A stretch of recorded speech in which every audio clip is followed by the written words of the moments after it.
Hey there, Mr. Terry, high school history teacher. Welcome back to another History Teacher Reacts video. All right, you guys have been loving the Mitsi Studio. I'm going to keep coming back with it. In fact, what I'm going to do is create a playlist of my reaction commentary videos. I'll link that down below so you can catch up on all of them, because these have been a ton of fun and I'm definitely going to keep doing them. I'm also hoping to find one that I can play in my classroom and not get in trouble with my administrators. Will this be one? All right, this one is on the Vietnam War. Link to the original video is going to be linked down below. Please check that out. Check out their video. Come on back. By the way, lots of cool history merch in my store. Link down below. All right, cue Unfortunate Son, and let's check this out. That's Unfortunate Son. In this video, we will dive into one of the most brutal wars ever fought. From voracious battles on steep jungle hills to the bomb streets of Saigon, this epic struggle between two ideologies is a dark chapter of the 20th century. Of course, there are many dark chapters, but this one is just really bad. For those who fought in it, not for you. You are just chilling watching a video. Good for you. I'm very blessed. We're all very blessed, aren't we? It's also known as the Vietnam War, a 20-year-long struggle between a bunch of communist jungle folks and the South Vietnamese government, who were getting a bit of help from the United States. Okay, so good. We're going to start with before the United States gets involved, which is great because for the Vietnamese, they fought multiple countries. I mean, holy crap. Go to before World War II, you had France, which colonized it. And then you had World War II and like the Japanese are there. And then the French come back and then the Americans take their place. It was decades long. Can't forget that. Because, well, they did not like communists a lot back then, just like they don't really like them today.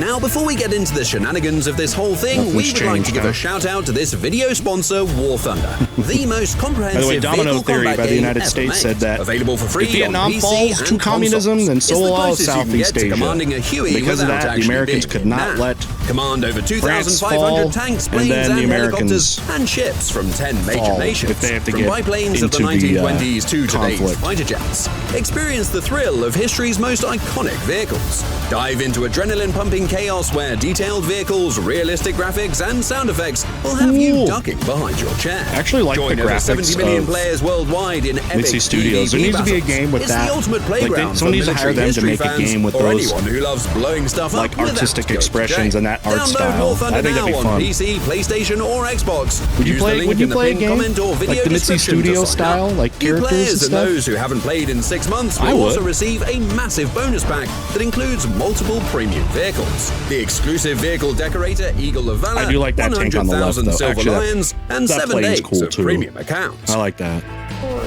All right, the origin of the Vietnam War goes back to the Indochina conflicts of the 1940s and 50s. And the by the way, remember, Vietnam had not been colonized by foreign powers before this. They were successful at beating off the Chinese and then beating back even the Mongols. They couldn't capture Vietnam. It's ingrained in their culture's history of defending themselves against empires. It's like Afghanistan. Broader Cold War tensions between the US and Russia. First, Japan was fucking around, occupying the country and being a brutal maniac, like they were doing all over Asia until the end of World War II. Maybe I could bleep out that part. Soon after the mayhem, the French Indochina War broke out, with France desperately fighting for control over the Indochina territories. After fighting a long battle at Dien Bien Phu, the French surrendered. This was the big end. Well, why am I explaining this? Yeah, so Dien Bien Phu. So the French had a base in it was actually in a valley, which is a really bad place to put it. I mean, you could land stuff, which I get that, but like to defend, it was not defensible. So in the mountainsides and the hills, the Vietnamese could shoot, artillery and stuff, and were just bombing the crap out of the French. Now, actually, more Vietnamese died in that, but again, it was so catastrophic. The French, it ends up being their last straw, and they end up bailing at this time, bailing after this. Now, interesting to note too, the Americans were supplying the majority of the British firearms and stuff at this time, which by extension started to make the Americans also look like a direct enemy by the Vietnamese when the Americans started taking up the load there. Now, the difference is going to be also the United States putting boots on the ground, which is coming around the corner here because they don't like that France is going to have to pull out. Because they're French. Subsequently, why am I explaining this? Because they're French. Subsequently, I hate the French surrenders thing. France has like more military victories, I think, than anyone in Europe. Isn't that right? And like the highest percentage. Into North Vietnam and the state of Vietnam at the 17th parallel, which is a line that runs around the globe somewhere. The newly installed premier of the South Ngo Dien Diem did a great job suppressing communist activities. Oh man, this guy, Ngo Dien Diem. So the international idea of what to do about a country that's having a political struggle that is a former colony is split it in half, then everyone wins. The people like one ideology can kind of form a regime there, and then the other ones can do another one. They did that in Korea. They're going to do it in Germany. They're going to do it in Israel, Palestine. They're going to do it in Vietnam. Oh, and you know what happens with all of those? Horrible warfare. It was bad. And this is just going to be one of those. And it's not going to help the Americans that this guy he's just talking about, Ngo Dinh Diem, was brutal. But why do they like him? He's an anti-communist. Therefore, A-OK in the Americans' book. And the Americans gave him a big thumbs up for that. One problem with that was that Diem was extremely suspicious about anyone outside his own family. That made the whole governing... And he was a Christian, which I'm sure the Americans liked, and was horribly oppressive to Buddhists. Structure corrupt, and the local about anyone outside his own family. That made the whole governing structure corrupt, and the locals a bit scared and unhappy.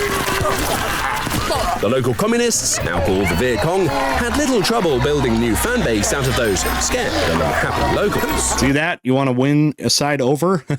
All you got to do is exist next to a dictator, and then the people are going to, begin kind of come to your side. So you can see Southern Vietnamese people are also growing sympathies and allegiances to the Northern Communist side. The Americans called out Diem's failure and gave him a thumbs down instead. Not wanting to look like an incompetent arsehole, the American President John F. Kennedy committed more U.S. support to South Vietnam. I didn't say it. Americans very much basically organized a coup, and he was taken out. You can go ahead and look it up. The Americans, it was so bad that the Americans had to take the guy out. That doesn't happen in a lot of those instances of Cold War struggles. American President John F. Kennedy committed more U.S. support to South Vietnam in 1962 and encouraged Diem to be less of an incompetent arsehole himself. Nevertheless, Diem's bizarre family situation with his brother smoking opium all day and his brother's wife acting like a total to the Buddhist majority were causing instability. Yeah. The North Vietnam troops fought under the leadership of Ho Chi Minh, a guy who had his pubic hair transplanted onto his chin. You can look at the picture; it's all like wispy like that. I don't know if they're going to get to the monk protest. Okay, I know you guys have probably seen because it's on like album covers. Is it Nirvana of the monk that burned himself to death in protest against the Diem regime?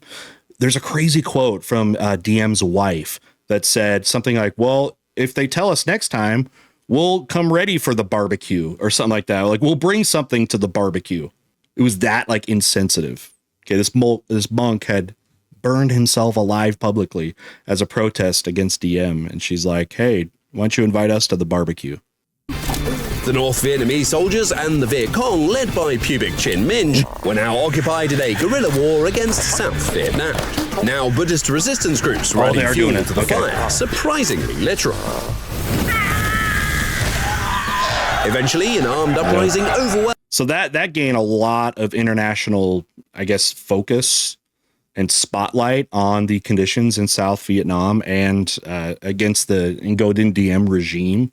And that's not a good side to be on with that. So here we go. Overwhelmed Diem's security forces, and he was shot and killed, together with his brother. Kennedy did not have a lot of time to process what happened because 3 weeks later he was shot and killed himself, while his assassin, Lee Oswald, was shot 2 days later. That's true. Everyone's dying. He was then killed by someone else. It's like, the 60s are nuts with assassinations because within these few years, you're also going to have the civil rights leaders. Okay. You're going to have Martin Luther King Jr. You're going to have Malcolm X. Going to have, oh my gosh, the other guy, was he from the NAACP? Remind me. I haven't taught my civil rights lesson in a long time. Lyndon B. Johnson succeeded. And then RFK, who was very likely going to be the next president. John F. Kennedy became shot 2 days later. Lyndon B. Johnson succeeded John F. Kennedy because, well, he was the only person left that wasn't shot. Another question emerged. Could Johnson save Vietnam from a hostile communist He's going to boot it up. More troops. More troops. When a U.S. destroyer exchanged fire with a North Vietnamese torpedo boat, Washington's finger pointed to North Vietnam as the aggressor. Oh, and they finger pointed back, of course. Subsequently, the US began to bomb strategic installations in North Vietnam itself. So you can look into this incident here, Gulf of Tonkin incidents. Now, the U.S. had not been doing, at least from official policy, full boots on the ground into this war. You need congressional approval. There's a lot of steps you're supposed to take in a democratic system. And so what had happened with that is there was this story that an American cruiser had been shot at. All right. It had been like, I don't know if it had been, if they had said it got exploded, you know, whatever it is, but they went with this story. Okay. Come to find out, it was basically, from what I understand, like a warning shot, even with that. And like one bullet grazed the ship. And they called it an all-out like naval attack on the Americans. And very quickly, Gulf of Tonkin resolution is going to pass in the U.S., which is going to bring troops boots on the ground from the U.S. Another one of those don't mess with your boats, even if it's true or not with that story. Lusitania, we got the Maine, all the ones in World War II. Don't mess with America's boats. Viet Cong retaliated multiple times until also Johnson started to look like an incompetent arsehole. Ultimately, the US started to deploy ground troops to South Vietnam. Here it comes. Well, this Also is the do the part where draft. the real shit show began. US troops themselves were now moving deeper into the Vietnamese jungle looking to find some trouble. Well, they found more trouble than they were probably willing Very to share. difficult. See, this is unlike a lot of fighting that it makes, you know, the Americans so good. There's no battlefields. There's no battle lines. There's no fronts in this. This is guerrilla warfare. It's not like fighting the Germans. I mean, you got a taste of it with fighting the Japanese with some of the guerrilla warfare, but at least that was a little bit more traditional that way. Vietnam, you don't know who the enemies are. Like we said, there are no fronts. It's impossible to differentiate things. And again, the Vietnamese history is one of being able to stop, even with incredible amount of lives, foreign invasions and foreign occupation. The terrain itself proved an equal challenge to fighting the Viet Cong, with many parts of the jungle being trees are virtually speaking. impregnable. Also, the humid climate combined with the hot temperatures exhausted the soldiers. Oh, You gosh. could lose more blood being covered in leeches than fucking bullet wounds. 2 F words? Nah, I can't put this in now. My video. In Of my course, class. the real nasty part of the ordeal was the countless Will they booby make traps a placed by the Viet Cong. censored version for us One teachers. step forward by a soldier could result in the following outcomes. Bamboo spikes in the bottom of your foot. Bamboo spikes in the side of your foot. Bamboo spikes in the side of your leg. Bamboo spikes in the side of your chest. And they would lace them with like, is it like poisons and stuff like that? It's the traps. I think I covered a video where it went through a lot of like the traps and like how like it was like more people died Vietnam from like traps, like from Americans, than just like gunfire. It was something crazy. And then it showed all the crazy different ways that there were traps and the deadly way. It was so crazy. It was very inventive from the Vietnamese perspective, but holy cow. Let's see if we can find that and link that in the description. Bamboo spikes into your skull, bamboo spikes into your friends, but don't worry, this is just the bamboo part. An unfortunate leap into a Bamboo's snake really pit was hard. not uncommon, including many tripwires for grenades on the floor or in the trees. Yeah, a lot of tripwires and stuff. Guerrilla warfare. Ducking Right? down for any incoming rounds could be tricky as well, since rounds of ammo were Mines also and buried in the stuff. jungle floor set to fire on impact. A hornet nest as a weapon sounded like something out of a comic book, but this device was also a legit booby trap used by the Viet Cong. If you were one of the lucky ones not to get caught in the world's most creative and macabre assault course, then don't forget about the potential you as a soldier had to just step on a mine, which It's so funny how Mitsi Studio can make these cute. It's the most cute and incredibly gory at the same time. Like they found a way to mix the two. the potential you as a soldier had to just step on a mine, which almost sounds boring at this point. But To deadly. participate in this element of psychological warfare, the US set up the MACV SOG unit, a military group responsible for covert operations. Now that's hard because you're fighting the kings of covert operations. All right, which is the Viet Cong in their territory there. These guys carried out some very weird missions. During Operation Eldest Son, SOG operatives placed booby-trapped ammunition into Viet Cong weapon stockpiles. The Vietnamese used to do that too, the other way around. making mortar rounds detonate prematurely and AK ammo explode inside the rifles when fired, which could be a bit annoying for the enemy. Probably the most bizarre mission of the entire war was Ghost Tape number 10.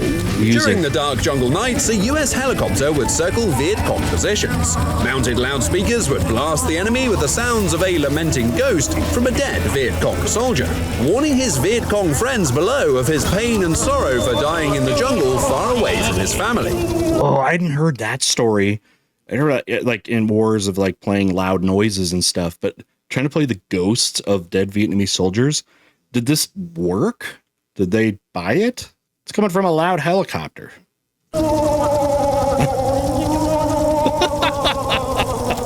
So, yeah, they did that. Did that work? By 1969, there were more than 500,000 US troops in Vietnam. With the launch of the Tet Offensive, the Viet Cong hoped to capture many towns and cities in South Vietnam. Yeah, so the Tet Offensive was an interesting one. This is one that was really bad for public opinion because up to this point in the war had always been kind of told to the American public that it was going well and that the Americans weren't vulnerable. And this Tet Offensive was massively organized across multiple cities. And although it, from a strategic standpoint, didn't do much in that way, and a lot of them died, it was, again, covered by now the American media, and the images of it, and with it being urban and these things, really upset Americans and made them think that the government and the military, their news has been lying about the war. They're like, I thought we were winning the war, but then bam, you see these images. And it's important also to note that Vietnam was kind of the first American war where TVs were in most American homes. So you could see in the nightly news these images, and it turned opinion very negative towards the war. Many towns and cities in South Vietnam, therefore forcing a withdrawal of American troops. This didn't happen. For all the trouble US soldiers found in the jungle, they made good by fighting a coordinated battle in the urban areas. All the efforts did not seem to matter. Supplies and men lost by the Viet Cong were easily replaced by reinforcements from Cambodia. So yeah, this is where you may have heard of the Ho Chi Minh Trail. So there's a supply trail that went through Cambodia so that you could get from the north supplies to the north to those fighting in the south. This is going to expand the war, and they're going to start bombing Cambodia, and we'll see if he talks about that. But that was a very deadly thing, and also destabilized Cambodia. Laos and North Vietnam via a supply road called the Ho Chi Minh Trail, or Pubic Chin Min's Trail. More bombs were dropped on this road than the US used against Germany and Japan in World War II. Did you hear that stat? This is one I love to tell. The bombing was worse than World War II. That much bombing. Also, this is when they're getting into Agent Orange, and they're doing napalm, these horrible chemical things, chemical weapons that have long-term effects. There's so many stories, and I even know personally of those American pilots that were being exposed to Agent Orange that likely led them to get cancer. Which means they used a lot of fucking bombs. For the locals and even the Americans involved. They killed and wounded more than 58,000 Viet Cong soldiers. This would sound like something President Johnson could brag about, but not when you try to convince your people that victory is in sight. Not the Americans are unconvinced. By a pile of 58,000 Viet Cong corpses that you promised would not be there in the first place. Here comes Nixon.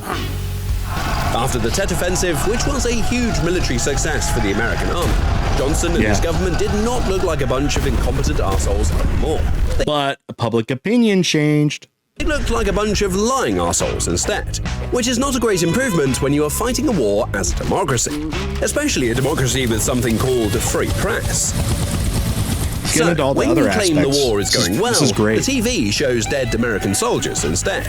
Or when you claim you are rebuilding Vietnam and the TV shows you a local village going Pompeii mode by a napalm cloud, or when you say victory is in sight and, well, we don't have to mention those 58,000 Viet Cong corpses again, but we just did. As a result, large crowds... Okay, I need these guys to make... I guess I could do it myself, or I'd want their permission or whatever, but... to make where I could censor some of the language a little bit. It would just take a little bit of editing or something if they're cool with that, or they did it, or got permission to, or you guys got permission to from them. But these are this hits so many of the points that we teach. about the war. And their other videos are like this too. And the comedic element is just so good. It's just, there's just like some of the swears, and this one's actually been pretty tame compared to the other ones. Do you see the Dutch VOC video? Oh my gosh. I mean, that scene, if you know what I'm talking about, we could maybe get rid of the whole thing, but like I could use these so well and just pushing the edge of school appropriateness, but it just goes over it a little bit too much. I need help. Crowds of angry protesters again, but we just did. As a result, large crowds of angry protesters were now taking to the streets to protest the war. Johnson announced he would not run for re-election, which was not a lie for a change. Promising to end the war and restore trust from a deeply divided nation, Richard Nixon was elected as the 37th president. Campaigned and talked about Vietnamization, trying to transition the war to the South Vietnamese so that they could fight it on their own. And that does not happen. In fact, the Americans will do even more bombing. Getting a little bit of treason on his way by trying to influence the peace talks between Hanoi and Saigon before getting elected. Johnson found out, but became too chicken shit to say anything about it, which is not a great way to gain anyone's trust, let alone from an entire nation. With the peace talks bogged down, thousands of soldiers were still getting killed on each side in what looked like an endless and senseless war. The problem with fighting while you're doing peace talks is you want to be in the stronger position so you have more leverage in the peace talks. And both of these sides are trying to do that while they're fighting while doing this, rather than getting an armistice and then maybe getting the peace talk, kind of like how World War I went. No, they're trying to get a leg up to be in a more dominant position. If things were not bad enough, the American public found out about My Lai, a small South Vietnamese village visited by an American army unit who turned into a bunch of Gestapo-frenzy psychos that brutally tortured, raped, and murdered everyone and everything they ran into. Yeah, basically, by this time in the war, you know how I was telling you at the first how it was like so difficult for them to decide or determine who are the enemies, who are friendly. Like, it was impossible, right? And it kind of seemed like for many the lines just blurred about who are the innocent Vietnamese and who are the combatants, and then they just started killing them. And they tried to use justifications like, well, if they're not Viet Cong yet, they're going to be Viet Cong eventually, so just let them. Just kill him off. And I forget the guy's name that was in charge of that. Pretty much got a slap on the wrist. There was a lot of accountability. He got, I forgot his name. Got off pretty easy. But that got out in the press, and it's going to look even worse. Mid-1969, more and more American troops started to withdraw from South Vietnam in a process called Vietnamization. The U.S. military failed to stop the communist forces in Vietnam. Now supplying the South Vietnamese army with military equipment to do what? Exactly that thing they couldn't do themselves. Couldn't do it before, and they're not going to be able to do it later. Instead, the Americans started another bombing campaign around Hanoi, calling it the Christmas bombings, making the killing of another 1,600 civilians sound uncomfortably cheerful. The imminent American retreat out of Vietnam was not called a retreat, but was labeled part of a peace agreement. This way, the US did not look like a total arse. When North Vietnam violated the agreement on all fronts, no pun intended. That was a problem too, and why the Americans can look at it at certain ways, because there's a debate like who won the Vietnam War, and the agreements. They got an agreement from the North to basically protect the South, and they're not going to invade. There's going to be all these terms, and then it was violated. So it brings in this kind of debate about the results of the war and how the war ended. Did somebody win it? Now, in the big picture, the idea again went back to domino theory, which was that that if Vietnam had fallen to communism, then the rest of Southeast Asia would. So Cambodia, Laos, Thailand, etc. And interesting with Cambodia, they're going to have a horrible communist dictator in Pol Pot, and his regime also came into the sort of ashes that came from the insane bombing that went in Cambodia of the Ho Chi Minh Trail. So those are some indirect cause of that, or effects of that. So in a lot of ways, some of the domino theory they thought would be true did come true in some aspect, but not to the extent that they thought domino theory would. Saigon ultimately fell to the North Vietnamese forces in spectacular fashion. The US looked kind of like, well, a total arse. Make sure to check out War Thunder now for free on PC, PlayStation, or Xbox, and use my link in the pinned comment or video description to register. Those of you who are new noobs or haven't played for 6 months will also receive a massive bonus pack across all platforms, including multiple premium vehicles, I still want a in-game Mitsi currency, Studios and game. more, so you will stop crying and start owning. Final thoughts. All right, I'm pleading, if Mitsi Studio guys, if you're watching this, can you make a censored version that I can put in my classroom? These just are a little bit over the line, even though they're so great. But I guess at least I get to share them here on the channel outside of the K-12 classroom for educational purposes. But anyway, great job. Hit so many of the points that I teach and are part of the curriculum about the Vietnam War. So a lot of good content with that. Again, love the style of somehow they pull off being adorable and horrifically gory at the same time. All right. What do you guys think about the Vietnam War? Who won the Vietnam War? What do you think about it? Let me know down below. All right. We'll see y'all next time.